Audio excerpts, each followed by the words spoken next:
We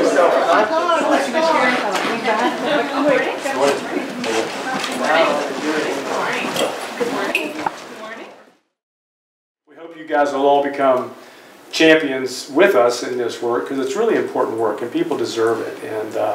And our city is going to be a city of second chances, I hope. That'd be a neat name, wouldn't it? Yeah. Anyway. I have a question about, so, yeah. Just because it speaks to the work we do on my board for changing homelessness, Sean Gilman. Yeah, sure.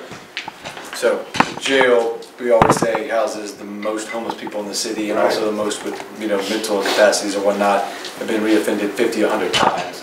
So, like, just from, I know you guys are trying to find employment placement, which is kind of the end outcome, which makes sense, but do you ever get involved in that with just how much goes on with just we've tried to work with like the sheriff and the Department of Corrections to figure out how we can do something different rather than just always reoffend these people because that's the only home for them. Yeah. Do y'all work with that issue at all much? Absolutely. I mean, we've even over the last maybe 3 years developed a department. We have our own mental health team now. Yeah, downstairs because it really is a big issue, and a lot of it's co-occurring. You've had trauma, you got toxic shock just from living in poverty, and I didn't mention that, but and Curtis may have.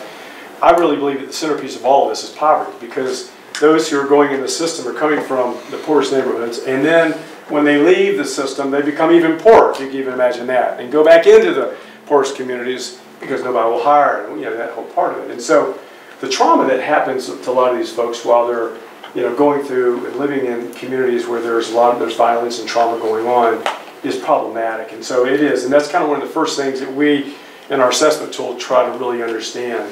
But the jails and the prisons are the largest mental health institutions in America, and so I give our sheriff's office, this administration and the previous administration, they've really worked hard at that issue. A lot of the folks now who have advanced into the top people in the sheriff's office on their own time were making sure that the inmates that were leaving with prescription drugs that they knew they needed, and that was way above and beyond what their job description was. But at 6 in the morning, I know these 2 ladies were there making sure that folks left, because if not, then they go through the psychotic episode, they get rearrested, and that cycle goes. But once again, that's about the idea in America. Let's look at people for who they are. Those should be people that should be patients and not inmates. And that's the part that's important for us to discern as we go forward. But it's huge. Yeah, it's a huge issue.